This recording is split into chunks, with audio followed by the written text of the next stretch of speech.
Is it digital? Is it physical? It's art. If you are fortunate enough to be born with a gift, it is also your responsibility to share that gift, not only to benefit yourself, but to benefit others, your people, your community. Live with your work, artists. See which ones are misbehaving. Which ones are sitting around your studio that need more attention? The ones you notice you just did and that came out of habit, not disruption or uncertainty. The answer is a direct connection. Put your artwork in front of others as much as you can.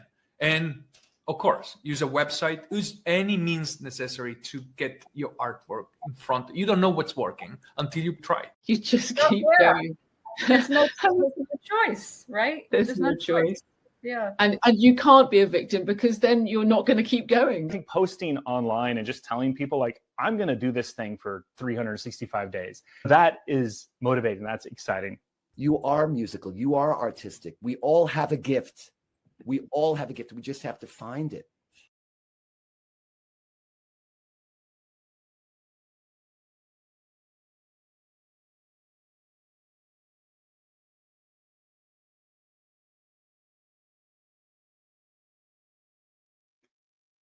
Hello, everybody. Welcome on behalf of Oldie and the entire HUG.art team. It's my pleasure to welcome you to today's webinar. I'm Jeff Sass, the Chief Marketing Officer of HUG.art Registry, and it's my pleasure to introduce this exciting webinar about art in the metaverse. As the domain registry for HUG.art, we're always very interested in the connection between art and technology, and I think today's topic is going to be really interesting as we see the intersection of the so-called metaverse and what that means for the future of art exhibitions. So we have an exciting exhibition that we'll be unveiling today in a metaverse that's powered by IMX3.art. And the artist is our own Medina Casamova, who is the official artist of the HUG.art registry and actually the inspiration behind our HUG.art Healing Power of Art initiative. So as you may have heard before, when Medina was young, she had some issues that caused complications with speech and communication. And as she got older, she literally found her voice through her art. And today, as you'll see, she's a very successful and very talented artist, and she's been the inspiration behind our charitable Healing Power of Art initiative. So we take a portion of our revenue from selling domains and use that to support access to and awareness of the healing powers of art. And we actually started that by funding $1 million fellowship for graduate studies in art therapy at George Washington University. So you'll see some of Medina's beautiful artwork today, but you won't see it on the walls of a gallery or a museum. You'll see it in the metaverse. So without further ado, I'd like to introduce our moderator for today, HUG.art's own Daria Kravchuk. Daria, welcome. Hi everyone, and thank you, Jeff, for your introduction. I'm thrilled to be moderating today's conversation with incredible people who are really reimagining how we experience art through technology. And let me introduce some of the speakers. First up is Leah Brown, Artistic Director of IMX3. Leah leads the creative vision behind the platform's virtual environments and drawing on her rich background in installation art and also in curatorial practice. So Leah ensures that each virtual environment is thoughtfully designed in order to deepen audience engagement and enrich cultural storytelling. So she's very passionate about using digital spaces to tell meaningful stories. Joining us as well is Edward Muñoz-Toro, Chief Technology Officer at IMX3. Edward has a background in physics and entrepreneurship with experience ranging from tech startups to pioneering LiDAR applications. And Edward applied his expertise in LiDAR to revolutionize the scanning of art institutions, which enables creating of immersive metaverse experiences. And at IMX3, he's bringing immersive tech to cultural spaces in new ways. And finally, we have Gaia Calcaterra, a multidisciplinary creative with a ground both in fine art and in business. And she's also the founder of Architexture, LLC, specializing in digital frescoes that blend classical techniques with emerging technologies, and she sees the metaverse as both a canvas and also a sanctuary for future generations of creators. And in fact, she played a key role in communicating the initial concept that sparked the creation of IMX3. So Gaia, Edward, and Leah, please welcome and please tell us the story of IMX3. Thank you so much, Daria. I think that's probably my one to answer first, right? Of how the vision came to life. Yes, absolutely. Yeah. Yes.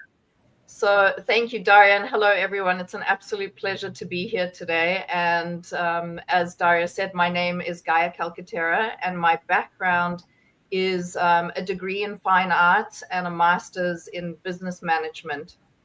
And I'm the founder of Architecture LLC, where I basically specialize in creating digital frescoes as a way of blending classical techniques with various emerging technologies.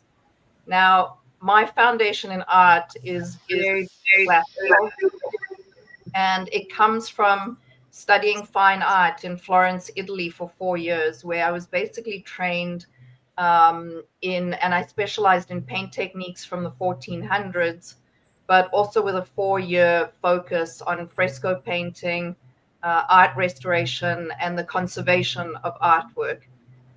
So as you can imagine, that experience very strongly shaped how I view the role of art in our lives today. It's really not just an expression, but it's a cultural heritage to take down from generation to generation.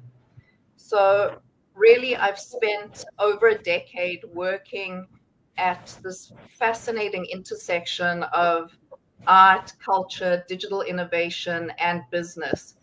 And I'm intrigued by how technology can create new works, not only create new works, but also help recreate, protect, preserve what already is in existence.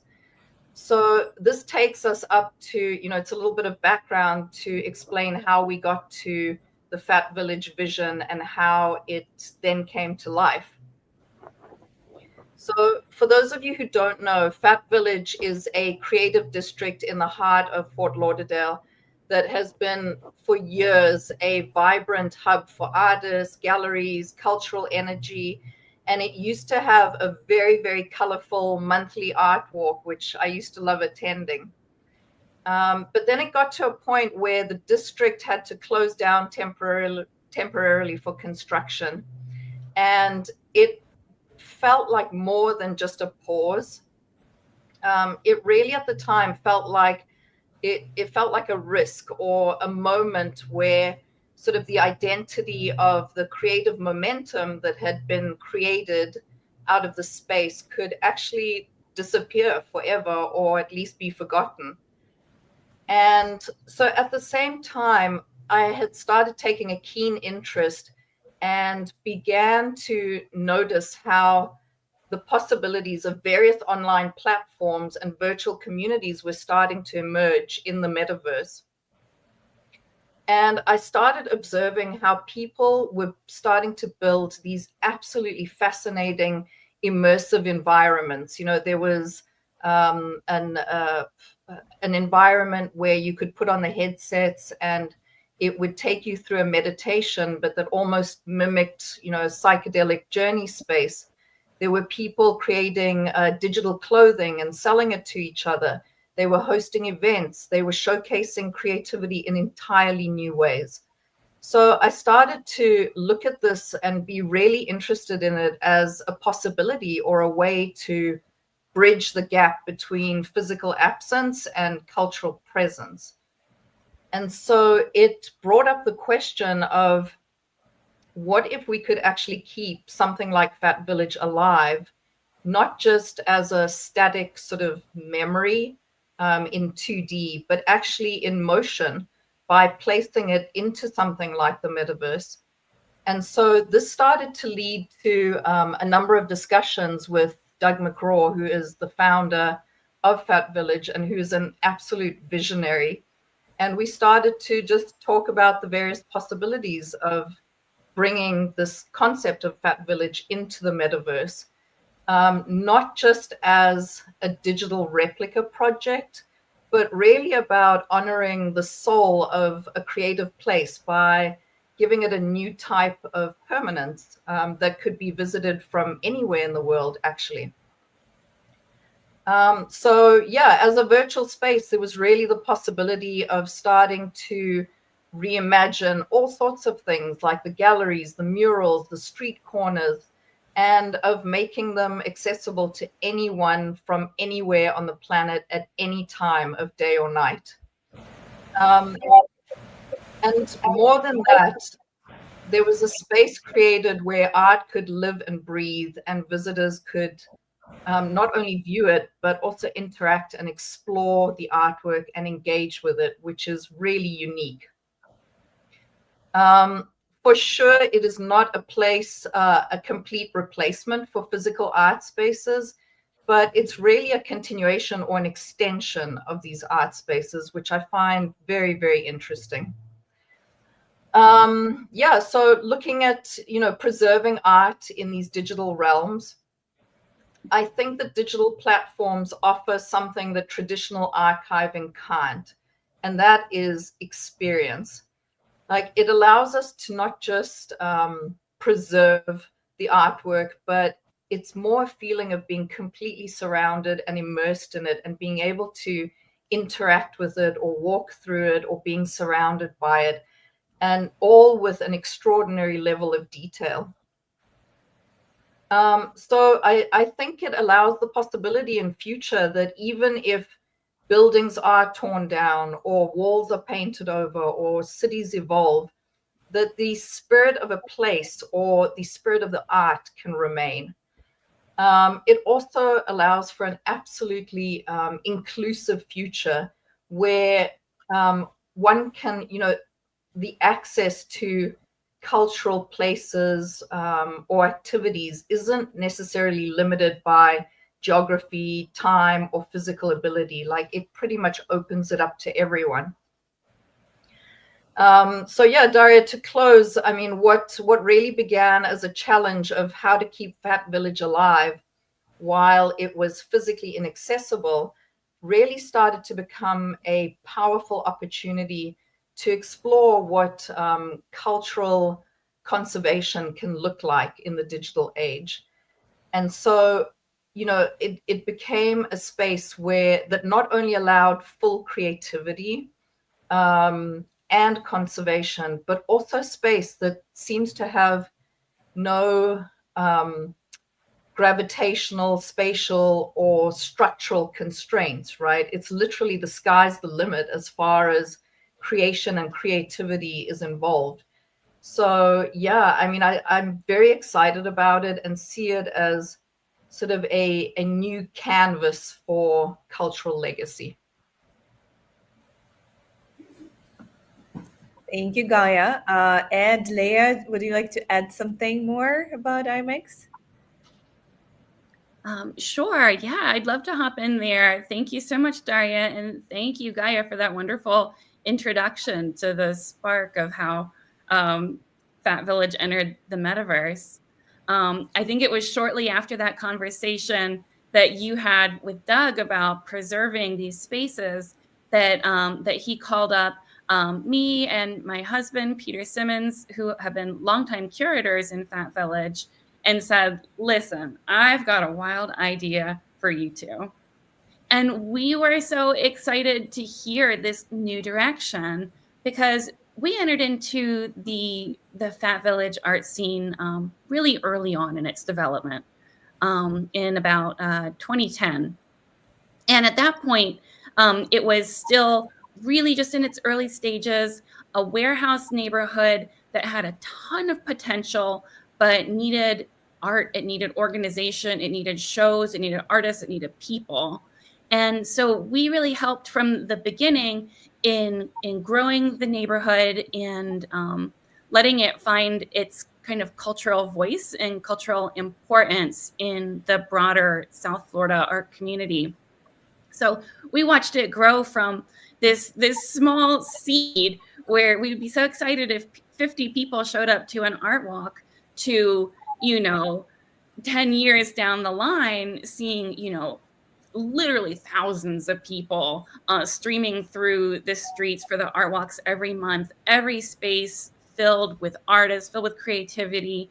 It was such an exciting period in this history, because it had become everything that we had envisioned it to be.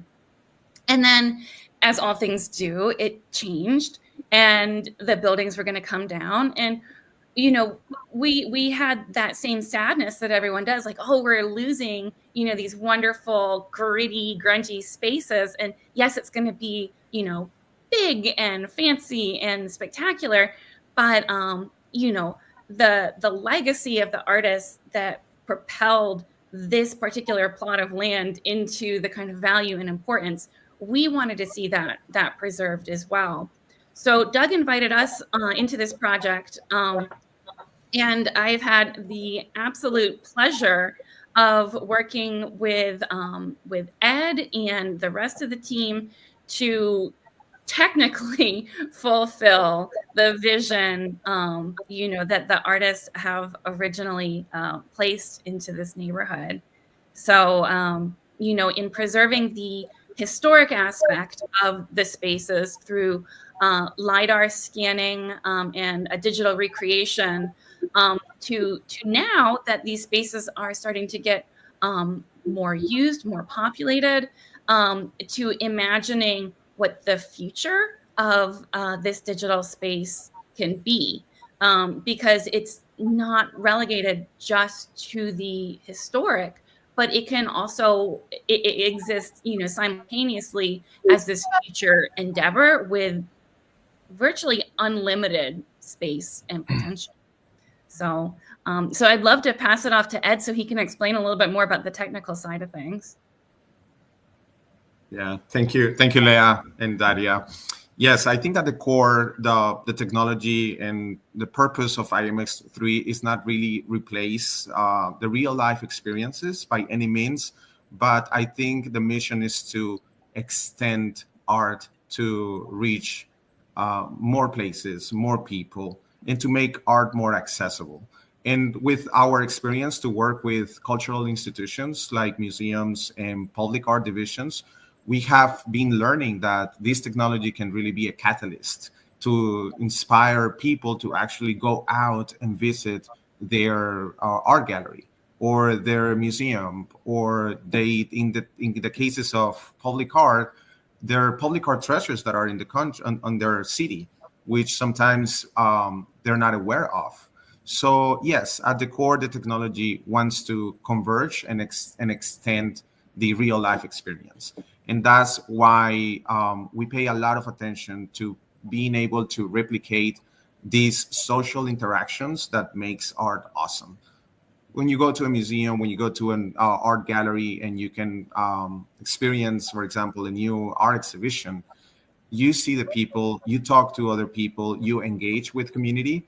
And I think that's also part of what we're trying to replicate as well. Not everybody can make it to an exhibition that's happening in, around the globe, but we're using technology to close that gap and to make these bridges. And in addition is that we see a younger generation that is digital natives, and this is how they are interacting right now with a lot of their environment. And we think that this is a great connection as well to bring a younger generation into experience art. So yes, I wanted to share that with you guys. Thank you, Ed. Thank you, everyone. It really touches both like the personal, the nostalgic, then almost like the futuristic, and yeah, addressing the future generations, obviously. So thank you so much.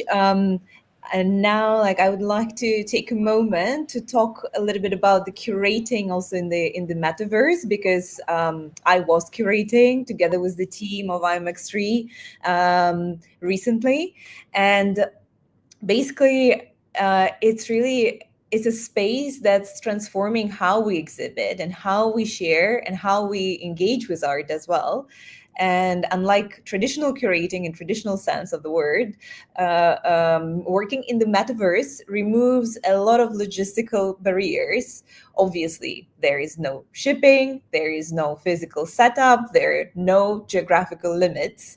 So it saves time, it opens access, and also allows for creativity that kind of goes beyond the walls of art institution. But more importantly, it also offers a new kind of freedom where exhibitions can be immersive and interactive and alive for more or less like years and years and super long time. And for me, it's also very important to address the theme of sustainability, which we're going to talk about further during the roundtable discussion. And it's really, I'm very curious to talk about it, like what's more or less sustainable. So that's something about to come.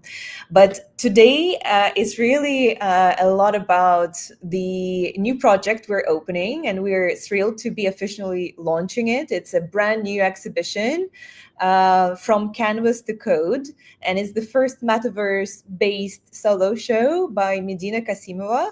And now it's live in the Fat Village Metaverse, which is powered by IMX3. And here you can see it on the screen where my colleague Jeff is already walking around. So a few words about Medina and her practice. So she's a multidisciplinary artist. She works with oil paintings, sculptures, stained glass, mosaics, and digital media. And her practice is very personal. As Jeff mentioned, it's also shaped by early life experiences of resilience and also transformation. And it really is something which gave her art a very powerful emotional core. So her pieces explore themes of vulnerability and connection, human spirit, also addressing a lot nature-related topics, but they blend traditional materials with digital tools. So there in this exhibition, you can see not only those oil paintings which were hanged on the wall of this metaverse gallery, but also, and we can see it, we're looking at it right now, these are like these generative digital twins. So these are the works which were based on super high scans of Medina's oil paintings and then transferred into the dynamic new media art. And it was developed in close collaboration with Medina's studio. And each of these generative pieces, it was trained on her original works and guided by her artist-written prompts. And and I think it created some like digital works which feel very authentic, very much like talking to her original oil paintings. And they really carried the essence of her artistic message. And Medina has exhibited internationally from museums and galleries to Times Square, to Miami, Baku during COP29, Hong Kong, and more exhibitions to come till the end of 2025. And yeah, now with this Metaverse debut, she continues to reach new audiences. So I'm happy to say that the exhibition is now live. And we welcome you to explore the project from canvas to code as the part of today's event. Yeah, so let's walk around a little bit more.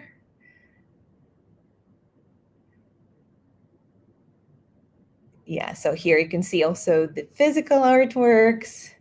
And it's super nice, like also how we can zoom it in, seeing like the tiniest details, really like immersing yourself in the work, even, you know, like in a way more powerfully than sometimes you can do in the reality, obviously, due to the super high scanning techniques. Yeah, so Jeff, you would like to add a little bit about your experience of the, like how to navigate it, just...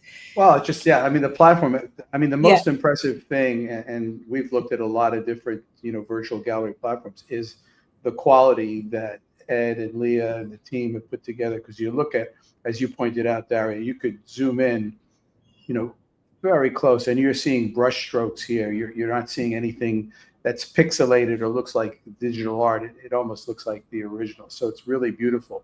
So you can maneuver through as a avatar, as you can see here, and you can customize your avatar. You can also easily go into a first-person view. So instead of seeing the avatar, just walk around, and you'll see this is publicly open now. So we have some other people who are joining us and looking around. But you can also, if you don't want to do the game and walk around as an avatar, you can simply scroll through the exhibition like this. So you can actually see the entire exhibition without having to maneuver your avatar around. So it's very easy to do.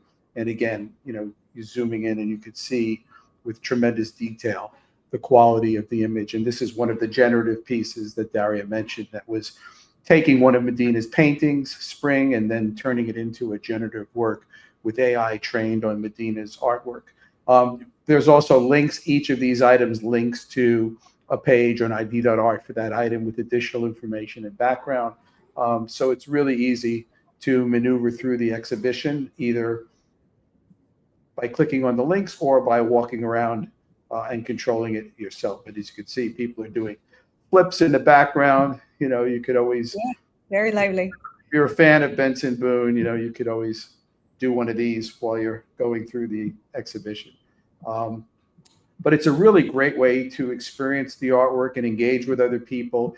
And you can actually chat with other people who are attending the exhibition at the same time you are. So there are ways to communicate with people and host live events inside the metaverse. And it's really interesting, and I think we'll talk about it more during the roundtable. But when you think about it, putting together an exhibition on this scale in the real world would be extremely complicated and costly. Just the logistics alone of getting all this artwork into the studio, into the gallery, hanging things, video projection, all of this stuff is extremely time-consuming and costly. And then in the virtual world, you could do things that you could never do, in the physical world. So it's really interesting. And here you'll see, just to step out real quick, and then I'll stop, we can go out into Fat Village itself. So Medina's gallery exists within the Fat Village metaverse. And so you could easily jump out and walk around Fat Village, visit other galleries and other exhibitions that are going on. So it's really kind of neat. So here's Medina's gallery is right there, Medina.art. And now I'm walking down the streets of Fat Village where there's other things. We even have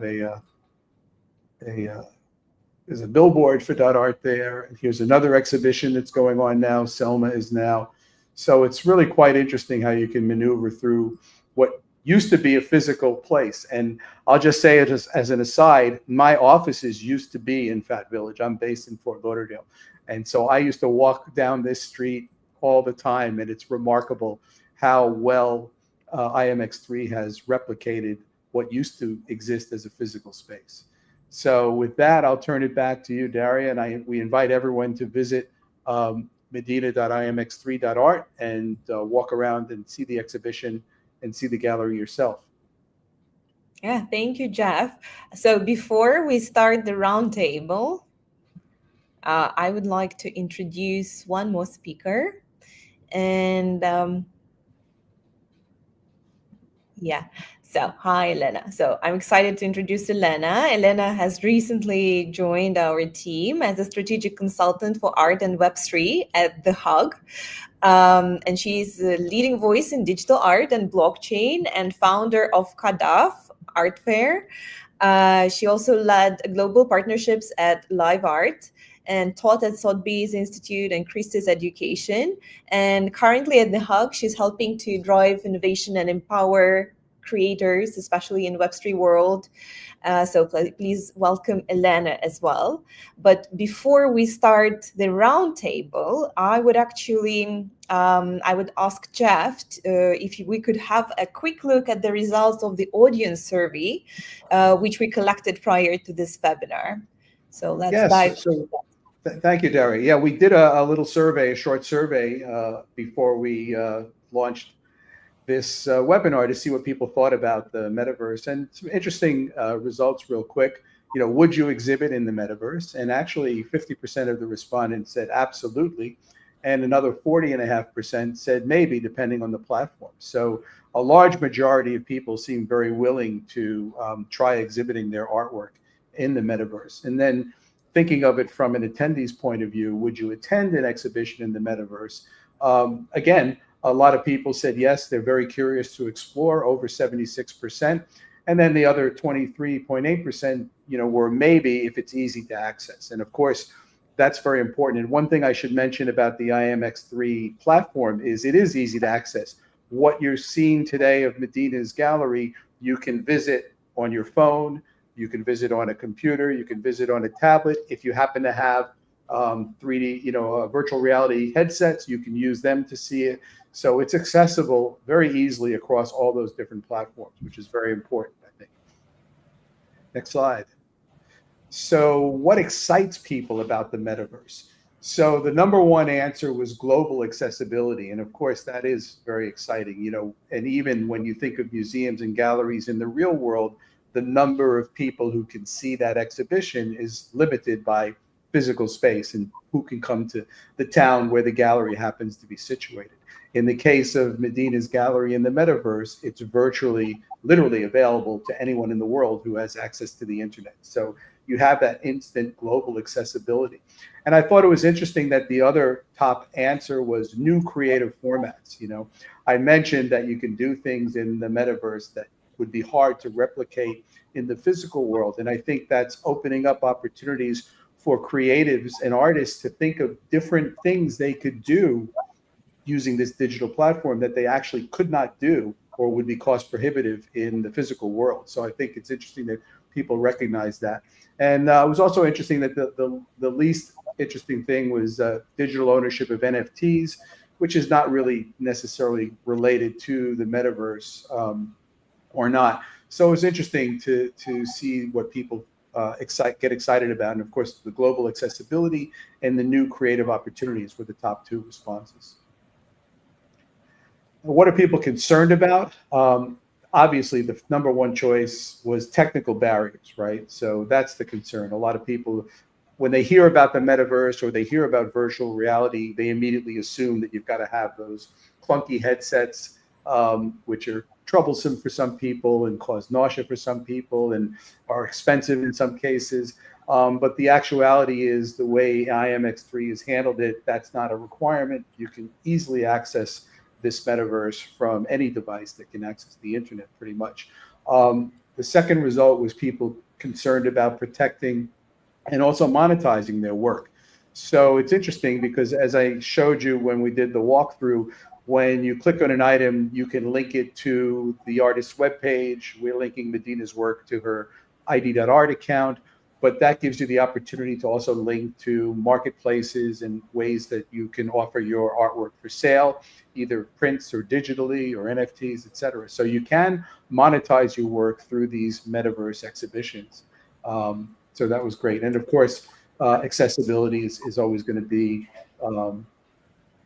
people were not that concerned about it because I think people are more adept with digital platforms these days. So it was interesting to see these results from the survey. Thank you. Yeah, thank you, Jeff. I must say that even for people who are not, tech savvy, I don't think that it should be a problem to, curate an exhibition at IMX3, for example. I tried it. It's really smooth. So I highly recommend. But yeah, switching to our roundtable, let's start with the question. How is the metaverse redefining what we consider a cultural space? I don't see Leah on the screen yet. I'm not sure if yes, she is here. I'm here. Yes, good, because I actually wanted to address this question to you, if you don't mind. Yeah. Sure. Yep. How is the metaverse redefining what we consider a cultural space? What do you think? Well, I think the metaverse is redefining cultural space by untethering it from physical geography and traditional gatekeeping. So it transforms it into a borderless, participatory, ever-evolving environment. it's certainly different than a physical space, but not as much as you might think. It seems like the ways that we start to interact with these virtual spaces, because they're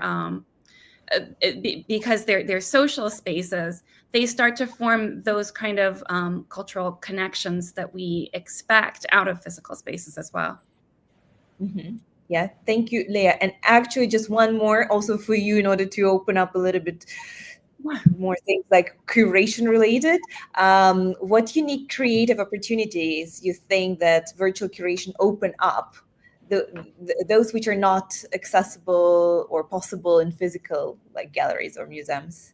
Yeah, I mean, as a curator myself, this is one of the most exciting parts of the metaverse, because virtual curation unlocks a radically expanded creative toolkit. Of course, you can bypass constraints of budget, of physical space, limitations of gravity. Exhibits don't have to disappear when they change. They can be layered on top of each other as a clone. So within one gallery space, you could see multiple exhibits that have taken place there. You don't have to disappear. There's, they can be historical reconstructions, speculative futures, surreal or symbolic landscapes, and these can all become viable backdrops for art. They can become the art themselves. And then most importantly, it really removes the geographic and economic barriers. So anybody who's ambitious and boundary pushing can have access to these kind of spaces. Yeah, thank you. Gaia, do you think that the metaverse can possibly become a long-term archive system also for endangered art, or even lost physical art spaces, as we have seen with IMX3? Daria, I think absolutely yes. I think it gives so many possibilities, not just with art and artwork, but even for preserving things like language, languages that are starting to be lost, or stories of, peoples or tribes that are starting to, that were handed down from person to person and are starting to be lost. I think it creates an amazing opportunity to create this incredible repository for the conservation of artwork, languages, stories, memories, to be passed down to generations. I think it's absolutely perfect for that. Yeah, thank you. Of course, also all the immaterial culture we have to take care of. Elena, switching to you, and this is more on the collector side related. What is the role of collectors, you think? How is their role evolving in the metaverse? And maybe you could give us several examples of the shifts, talking about people who are already very active within this field. Yeah, thank you, Daria. And first of all, yeah, beautiful exhibition. Really enjoyed the show. Beautiful works. So I think for collectors, it's as important as for the artists. It kind of eliminates the barriers in all the same ways. So people don't have to travel far to see something beautiful and to experience the work up front. So the collectors that came to mind to me when Daria asked me the question were the Sylvain Levy and his family, who had founded something called DSL Collection a while ago. I looked up the dates, and they have founded their collection first in 2005, I think. And then the virtual museum, the VR museum, that has later transformed into the metaverse, was founded back in 2016. So for the record, they're one of the major collectors of the contemporary Chinese art, And the story from his own words, so from their words, is that they have, they have been very passionate about contemporary Chinese art and started collecting it early on, but they really loved the large-scale works. And so they collected them, and they have them in the warehouse somewhere in the outskirts of Paris, but then they really wanted people to see the works as well. And so that was the main reason why they created this virtual museum. And it's absolutely beautiful.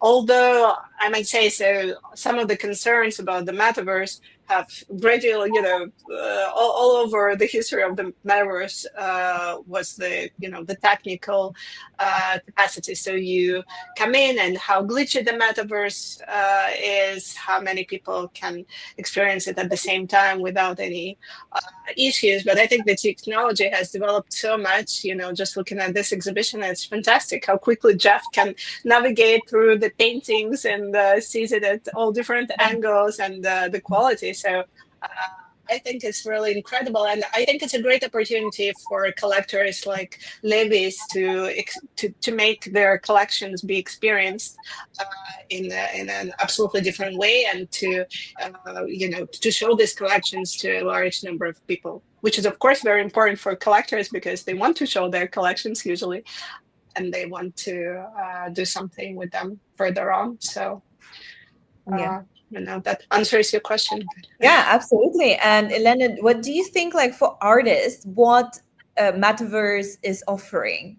What do you think are the most important, points there? Also publicity related, etc. Yeah, I think it really depends on the metaverse. So as there are quite a bit of, and I see in the comments, there are 85 metaverses in someone's spreadsheet. So there are a lot of metaverses, and I haven't been following them actually a lot in the past years. But as any other platform, each metaverse, and you guys know it there, has its different audience. So one of the things, as with every other platform, when I'm speaking to the artists, how artists select a platform to show or to sell their work. Well, the first question is, whom do you want to show or sell it to? So the audience is an important factor. Then what you said, the opportunities to promote, what kind of opportunities the platform provides, showing the work just in the metaverse, or maybe it's combined with a physical space, or what kind of social promotion the platform does. And then one of the super important things is the quality still. So, the quality of the work, how well it is presented at the metaverse, I think maybe it's number one, because at the end of the day, artists want to show their work in its best capacity. So the opportunity to show it at its best quality is super important. Yeah, thank you, Elena, and thank you, Jessica, for such an interesting comment. We'd love to see the spreadsheet. Share the spreadsheet. Yes, We want to see more metaverses. Yeah, indeed. So, Ad, question to you: what do you think might be like the biggest technical challenges while curating in immersive environments? Because you're on the tech side of things. Is that for Leah? I mean, or for Leah, if you think it's more relevant. I don't know. Yeah, sure. Yeah. So Leah has been working on curating quite a few exhibitions with us, and I think she has an incredible experience by now. So yes, go ahead, Leah. Go ahead and share with us. Sure. I think some of the biggest technical hurdles are making sure that the quality of the art and the context, the surroundings, the environment are visually really high quality, because that's the first thing that people think about when they think about art in a digital way, is they want to have a high quality visual experience. And because we wanted our platform to be app free, really dealing with any web browser, any device, we have to build it in such a way that it can be cross-platform, and that sometimes means that we have to make the image quality compressed. So how we compress that is certainly a technical challenge, especially with iOS devices. But it's something that that Ed and his team have been really doing an excellent job of strategizing, you know, where we place like the highest quality and the most image fidelity within the metaverse spaces to give them that real sense of reality. Another challenge is, I think, you know, first-time users to the metaverse. You know, how do you get your audience to understand that this isn't a traditional two-dimensional website? This is really a place where you can explore and walk around. So that's something that we've also really had to develop strategically is, you know, how do we give that same level of accessibility to someone who may not be as familiar with online gaming as the youth. And so that's why we now have the feature where it's like the auto tour, where you can just click on an image or an object anywhere within the gallery space, and that'll just start you on a tour where you can use arrows to progress to the next image. Okay, thank you so much. And I think you were able to see the quality of the IMX3 platform, because here we were streaming it live, and you saw there was no lag. You saw when I was able to zoom in and the detail and the quality of the paintings, even to see the brush strokes. So I think you guys have achieved something that I think a lot of other platforms that I've looked at have failed at and really have not been able to achieve, which is great. And I think the other thing I wanted to mention real quick is the social aspect of it too, because right now I still have it open on my screen, and there's a bunch of people who've joined. You know, some of the people who are listening to the webinar have come into the gallery, and you know, you can chat with people, so you can come in. And also IMX3 offers both a public and a private room. So you could set up a private room where you have just people that you've invited to come in. So you could have an exclusive gallery opening that's only by invitation. And in the private rooms, correct me if I'm wrong, Ed, but you can actually use voice to speak. So you could actually have an opportunity to actually chat with people, not just in text, but speak to other people who are in the gallery or in the exhibition with you, which is something that sometimes is hard to do in a museum or a real gallery. So there's even though it's in a virtual world, there is this opportunity for social engagement around the artwork and the exhibition, which I think is really interesting. Yes, and I want to add that IMX3, at the core, we are an art technology company, which all the features, the user interface, the user experience are designed and developed with art and the artists in mind.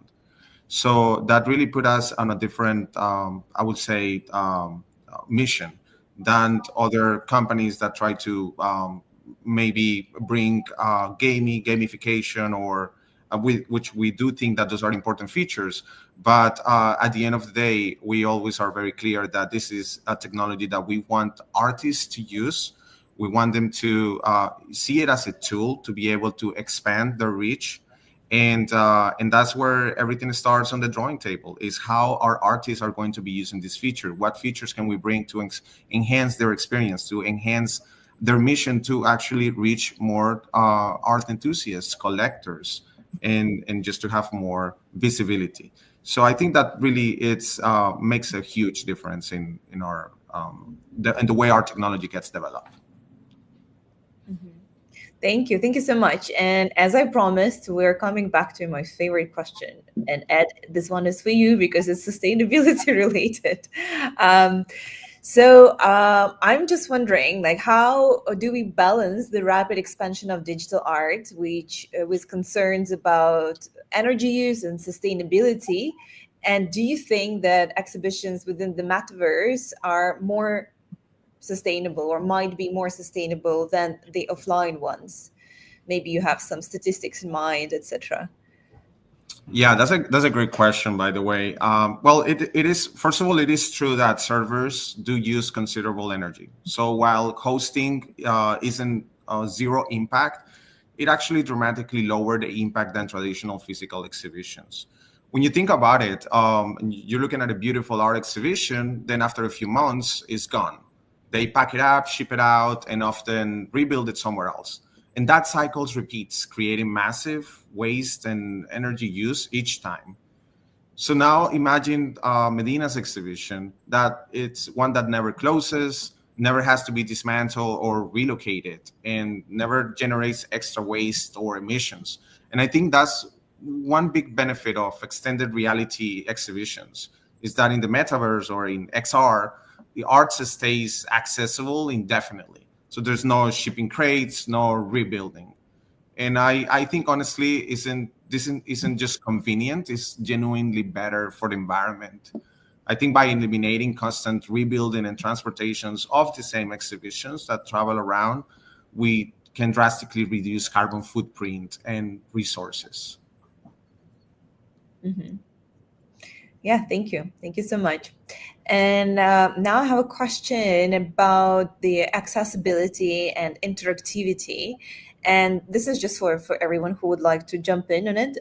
So what does a meaningful immersive experience look like for you in the context of the metaverse? Like, what do you think are the success components? Anyone? Leah? Yeah, I'm sorry. So a meaningful immersive experience in the metaverse. I think that interactivity is, for us, it isn't just a gimmick. I think sometimes people see, avatars walking through the metaverse and they might look silly, or they're doing backflips and they're like, oh, this isn't serious art. But I actually think that by giving agency to the people that are looking at the artwork, that it really opens up the viewer to play a much more active role in how the story of the exhibition is told to them, how they experience it. Because it just gives you so many more opportunities to physically feel present within that space. Mm-hmm. Thank you. I also think what's interesting about IMX3's platform and the Fat Village idea is it is a metaverse for art. So you can go through Medina's exhibition as we just did, but then you can also walk out and go to another gallery and to another exhibition. And over time, I imagine that Fat Village metaverse will be populated with a massive amount of art, almost be like an attraction for art of all types and sorts. And as Ed mentioned, and as someone had asked me the questions about the durability, like there is no time limit. This exhibitions can last forever. So eventually you'll have this whole world that you can wander through and experience all types of art in a way that doesn't exist in the physical world, unless maybe during a big art fair, but that's fleeting and goes away and it's hard to see everything. Here you can come back and spend as much time as you want in the gallery and see everything and come back to it and see it again and again and again. I'd love to just add one more point to that too, which is that the artwork that's exhibited doesn't have to just be digital twins of work that exists in the physical world.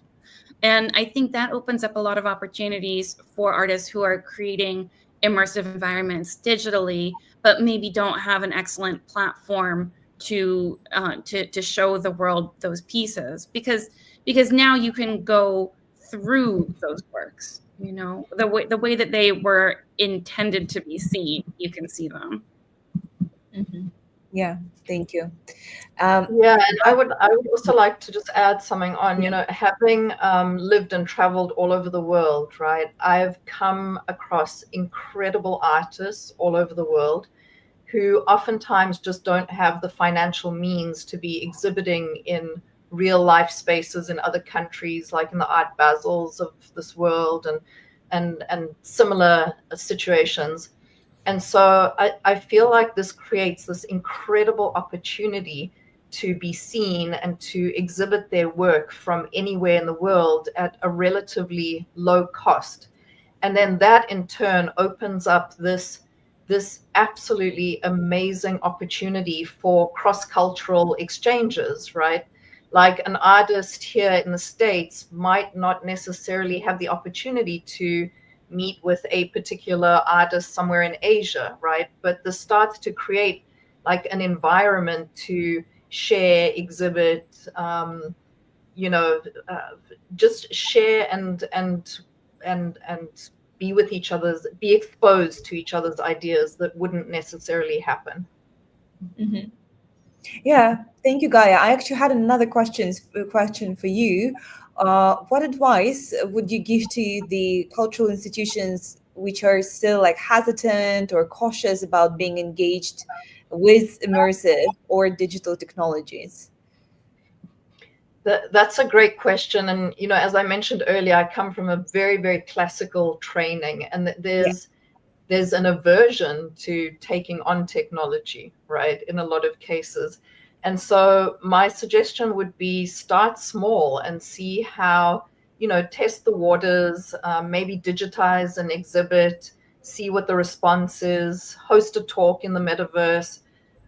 You don't necessarily have to go all in, or use, other types of, virtual reality to enhance the existing art pieces. But I feel like you can't really afford to stay out of it. You'll be left behind. Mm-hmm. These platforms have their place, and so does classical art. But they're starting to, in a sense, speak to a different audience and in a way replace some traditions.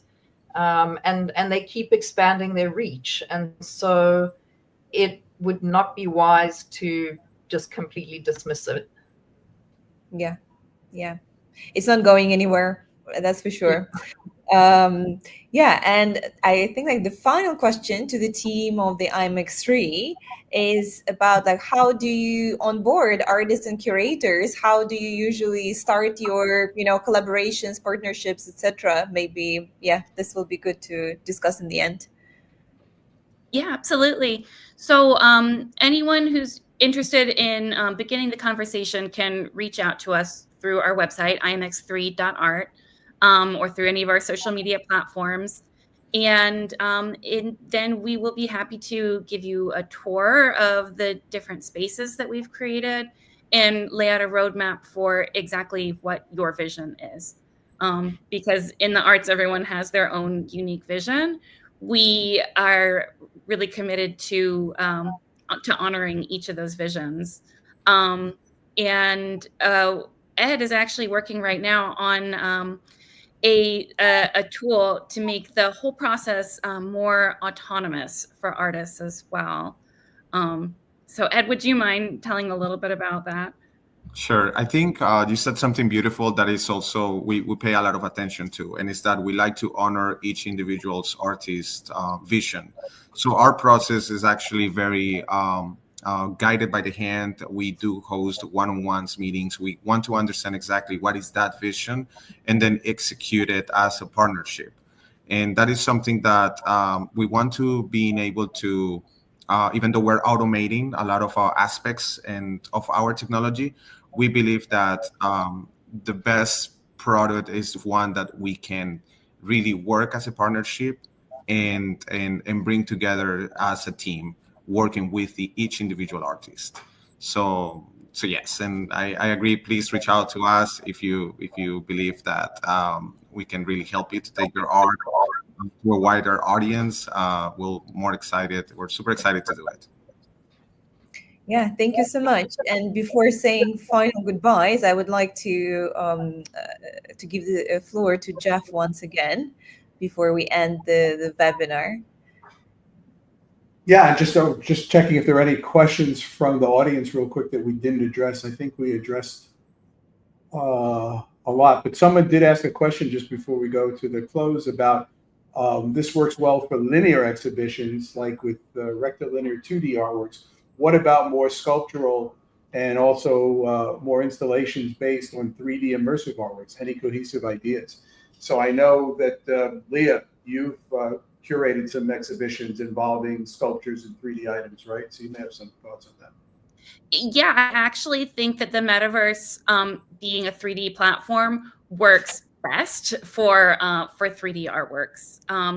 They are really easy to scan just using photogrammetry on your phone. You know, if you just have an app on your phone like Polycam or Nerf Studio, or there's a whole bunch of different apps out there, you can just easily take a series of photographs around your own sculpture or object, whatever that is, and produce a very high fidelity 3D scan that can then be implemented into the metaverse. And of course, things that are built three-dimensionally digitally, that's really easy to put in there as well. I know some of the issues right now regarding photogrammetry processing techniques for artwork is the problems with reflection and problems with really fine details. But those are really easily taken care of through a different kind of scanning called Gaussian splatting. So we are working right now on developing a technique to incorporate the Gaussian splats into the social metaverse extended reality realm as well, which isn't accessible on any other platform currently. So if you have any questions, if anybody has questions about technically how to get their objects into these spaces, feel free to reach out to us, because that's what we love to do. Yeah. Great. Thank you, Leah. And thank you, everyone who was on our panel today, and the IMX3 team, and to Daria for curating this beautiful exhibition of Medina's work in the Fat Village Metaverse. Really interesting, really exciting to see. Definitely we encourage everyone who's watching this to go to medina.imx3.art and take a walk around the gallery yourself. There's a bunch of people in there right now live as we're doing this, which is great. From the .art perspective, I want to remind you that our summer sale is still going on. So if you go to get.art, www.get.art, you can get a standard .art domain for only $8.88 for the first year. And you can have your own .art space, which can also be connected to the metaverse. So this is really exciting. It's a really great connection of technology and art. And we're very excited to see what creative ideas come out of this in the future. And we're very happy to start with Medina's gallery. So I hope you all check out the exhibition. And thank you again for joining us today. Thanks, everyone. Thank you so much. Thank you so much. Take care. Bye.